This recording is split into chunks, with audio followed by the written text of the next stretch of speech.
India की जो ताकत है हमसे 6 गुना ज्यादा है, लेकिन बदकिस्मती और इंडिया की हार्ड लक ये है कि उसके पास वो जज्बा नहीं है जो मेरे पास है, उसके पास वो प्रोफेशनलिज्म नहीं है जो मेरे पास है, उसके पास वो यूनाइटेड नहीं है वो जज्बा जो मेरे पास है। मैं अकड़ से लड़ता हूँ, मैं कौम पूरी खड़ी होती है। अब सुनिए, मैं सच पे ठीक है मशकी साहब, मैं आता हूं।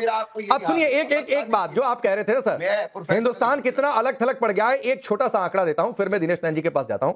अभी हमारे प्रधानमंत्री, सुनिए सर, सुन लीजिए मशकी साहब, सुन लीजिए। मेरी आदत है, मैं थोड़ा बहुत आंकड़ा लेकर ही आता हूं। हमारे प्रधानमंत्री इस समय 5 देशों के दौरे पर हैं। 2 देश हो गए, यूएई से उन्होंने शुरुआत किया, 4-5 घंटे का सिर्फ दौरा था। उसमें एक इंपॉर्टेंट है, एक सिर्फ पॉइंट आपको बता रहा हूं। स्ट्रेटेजिक पेट्रोलियम रिजर्व अपने खर्चे पर यूएई सहमत हुआ है कि भारत के लिए 30 मिलियन बैरल, 30 मिलियन है बिलियन है, दिनेश नैन जी आप बताइएगा, इतने बैरल स्ट्रेटेजिक पेट्रोलियम रिजर्व अपने यहां रखेगा भारत के लिए। ये एक सहमत है। तो आप छोड़ दीजिए सारे, आपका मुमालिक है ना, आपका मुमालिक है। दिनेश नैन, ये आंकड़ा जरा इनको और समझाइए कि इसके मायने क्या होते हैं, जो कह रहे थे कि अलग थलग पड़ गया हिंदुस्तान। राकेश, मैं आपको बता, देखिए राकेश, आ रहा हूं मशकी साहब, 2 मेहमान और बाकी है, फिर मैं आ जाऊंगा, रुक जाइए। हाँ। राकेश जी, जो ब्रिक्स के फॉरेन मिनिस्टर्स का इजलास हुआ, हाँ। First time in the history उसका कोई जॉइंट स्टेटमेंट नहीं आया। ये इंडिया की सबसे बड़ी शिकस्त है कि कोई जॉइंट स्टेटमेंट ऑफ फॉरेन अभी एक एक करके मशकी साहब, स्किप रूट मत तलाशिए, मैं आ जाऊंगा इस पर भी, स्किप रूट मत तलाशिए। एक आंकड़ा आपको यूएई का दिया, आपका मुमालिक है ना, अपने खर्चे पर भारत के लिए पेट्रोलियम, स्ट्रेटेजिक पेट्रोलियम रिजर्व। तो इसका मतलब समझिए दिनेश नैन जी, फिर मैं मेजर नदीम आ रहा हूं, रुक जाइए। देखिए राकेश, और जो आप सवाल कर रहे थे वो 30 मिलियन बैरल्स के बारे में बात कर रहे हैं। बिकॉज ये एक पाइपलाइन जो है वो हॉर्मोज के खिलाफ, जो हॉर्मोज में अभी सिचुएशन बन रही है, उससे अलग एक पाइपलाइन बिछाई जा रही है, जिससे कि हॉर्मोज बिल्कुल बाईपास हो जाएगा। और जितना भी तेल है, चाहे वो कुवैत का हो, चाहे वो बाकी जो गल्फ ये कोऑपरेटिव काउंसिल है, इनके जितने भी देश हैं, इनका तेल हो, वो तेल हमारे अरेबियन सी की तरफ में आ जाएगा। तो उससे फिर जो ईरान की तरफ से खतरा बढ़ता है वो नहीं होने का। वैसे भी देखिए, हम ईरान जो सऊदी अरब है, उसने तो ईस्ट वेस्ट एक पाइपलाइन बिछाई रखा है, और वो रेड सी के माध्यम से उसको यूरोपियन देशों की तरफ वो उसको भेज भी रहा है। अब मैं हामिद साहब की बात पे आता हूं। हामिद साहब का जज्बा, हामिद साहब का बहुत जज्बा है आतंकवादी पैदा करने। इन्होंने हुर्रियत कॉन्फ्रेंस को इस्लाम का नाम लेकर के, कश्मीर का नहीं, ये इनका जज्बा ऐसा है कि इतने अच्छे धर्म को, जो कि इस्लाम है, उसको इस्तेमाल करना अपने फायदे के लिए, और उस फायदे को इस्तेमाल करते हुए ये भी नहीं देखा कि किस बेगैरत तरीके से खुद मुसलमानों के साथ में जुल्म करते हैं। आज बलूचिस्तान के अंदर मुस्लिम्स हैं, वहां पे इनका क्या चल रहा है, बीएलए इनका क्या हाल बना रही है। अभी बताया गया यूसुफ साहब द्वारा कि 20 से 21 के करीब लोग इकट्ठे, इनके सैनिक जो हैं वो खैबर पख्तूनख्वा के इलाके में टीटीपी ने उड़ा दी। मैं फिर आता हूं मेजर नदीम। ये जज्बा है तो जज्बा मुल्क को आगे बढ़ाने में लगाइए भाई। ये सारा जज्बा आतंकी पैदा करने में क्यों लगाते हैं? ये सारा जज्बा आमिर हमजा जैसों को पैदा करने में क्यों लगाते हैं? ये सारा जज्बा लादेन जैसे लोगों को छिपाने में क्यों लगाते हैं? हाफिज सईद को छिपाने में क्यों लगाते हैं? मैं बताता हूं। अब दूसरा सर, अल्हम्दुलिल्लाह ये जज्बा ही है सर। दिनेश को शायद पता नहीं चला कि उनकी बोलती बंद हो चुकी है, वो बोले जा रहे हैं। नेटवर्क बंद हुआ है, बोलती नहीं है। नेटवर्क में दिक्कत है, मौसम ऊपर नीचे हो रहा है, नेटवर्क में दिक्कत है। किसकी बंद है ये सबको पता है।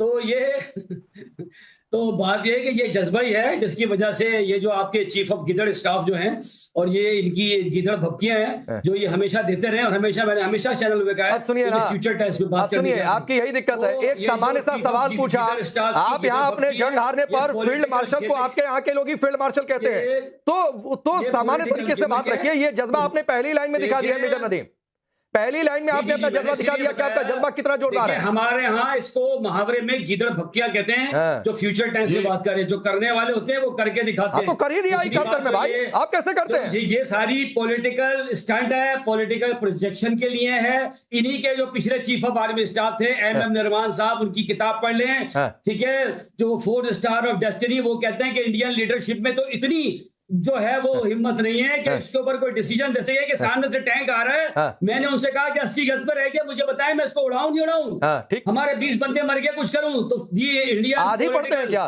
मेजर नदीम, अगर किताब एक तो अलबत्ता सुनिए, एक लाइन है, अलबत्ता किताब, एक मिनट रुकिए दिनेश नैन सर, अलबत्ता वो किताब तो पब्लिश नहीं हुई है। अब मान लीजिए कहीं से इन्होंने अनपब्लिश्ड वर्जन अगर पढ़ भी लिया है तो थोड़ा सा 4 लाइन आगे का भी पढ़ लेते हैं, जिसमें प्रधानमंत्री की ओर से यह कहा गया था कि जो करना है कर लो, उड़ाना है तो उड़ा दो टैंक। वो वाली लाइन मेजर नदीम ने नहीं पढ़ी, 2 टुकड़े करने हैं कर दो, वो लाइन नहीं पढ़ी। You are right Rakesh, major Nadeem Hindustan is always right major Nadeem. मैं बिजी हूँ, लगा के सो रहा हूँ, आपने जो करना है कर लो भाई, ठीक है, खुद ही फैसला करो, मुझे क्यों पूछ रहे हो? अरे तो छोड़ दिया भाई का मसला है यार। अरे अभी मुझे किसी ने कहा यार, कमाल के सैनिक है ये लोग, की बात करते कभी घड़ियां दिखाते हैं। नहीं एक बात और है दिनेश नैन सर, एक बात और है मेजर नदीम, एक मिनट दिनेश नैन सर, मेजर नदीम सुनिए ना भाई, एक तो मुझे नहीं पता था कि आप शो में वगैरह लेकर आते हैं, ठीक है, मुझे नहीं पता था कि आप शो में इस तरीके से भी आते हैं, पहले बता दिए होते। दूसरी बात चीज है कि आपके यहाँ तो मैंने सुना है कि ये सब अलाउड ही नहीं है भाई, 50 साल तक बेचना बंद था, इतनी माली हालत खराब हुई कि अब तो लिकर का एक्सपोर्ट शुरू हो गया पाकिस्तान में। तो छोड़ दीजिए सर, वो छोड़ दीजिए, जवाब सुनिए दिनेश नैन से, फिर मैं आगे बढ़ता हूँ। देखिए मैं राकेश, आप मेजर नदीम को देखिए, पाकिस्तानी आर्मी ऑफिसर बोलते हैं अपने आप को, और मेरा एक नेट खराब होने से बोलते हैं मेरी हालत खस्ता हो गई। इनके दिमाग में यही है, ये जो है ना, जो हमीद कह रहा था फैक्ट, ये फैक्ट को नहीं पहचानना चाहते। इनको नहीं पता कि इनके लिए कितनी बड़ी मुसीबत है। अभी तहरीक तालिबान पाकिस्तान, यहाँ पे मैं गीदड़ धमकियां नहीं दे रहा हूँ, टीटीपी आपको धमका रहा है, मार रहा है, मैं नहीं कर रहा हूं भाई, मैं तो चुपचाप बात कर रहा हूं। नदीम पहले टीटीपी को देख लो, टीटीपी, अभी अफगानिस्तान के तालिबान भी बैठा है, हमारे जो चीफ ने बोला है उसको समझने की कोशिश करो, आप अहमकाना बातें करनी बंद करो। उन्होंने कहा है कि ये टाइम है, अगर पाकिस्तान ने वापिस से पाकिस्तान ने आतंकी बनने की कोशिश की, तो जो हालात हैं आपके, वैसे भी नदीम मैं बोल लूं, मेरे नेटवर्क जाने में तो आप बहुत बोले होंगे, मेरे को ही बोल लेने दो।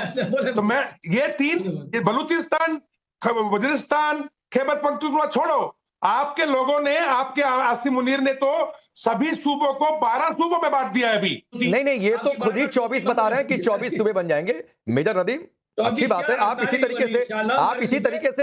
तरीके से फखर यूसुफ जाई, ये इसी तरीके से हल्के मूड में बैठते हैं क्या मेजर नदीम? हमने इंडिया के 28 टुकड़े करने, देखिए 47 में हमने इंडिया का नाम लेना बंद कर दो नदीम साहब। इंडिया के ऐसी हालत में हो नदीम कि आपके मुंह पे थप्पड़ मारता है बलूचिस्तान, पिछवाड़े पे मारता है टीटीपी, और आपके बाल पकड़े हुए हैं अफगानिस्तान ने। नहीं ठीक है, सपने देखने दीजिए, कम से कम मेजर नदीम को दिन में सपने देखने का हक है, दिन में सपने देखने का हक है। मेजर नदीम देखते रहिए, लेकिन फखर भाई ये इसी तरीके से हल्के होकर बैठते हैं क्या शो में मेजर नदीम? सर उपिंद्रा जो है ना, एक सूबे के वजीर, एक मुल्क के रुकिए मेजर रुक जाइए मेजर नदीम रुक जाइए, होल्ड ऑन।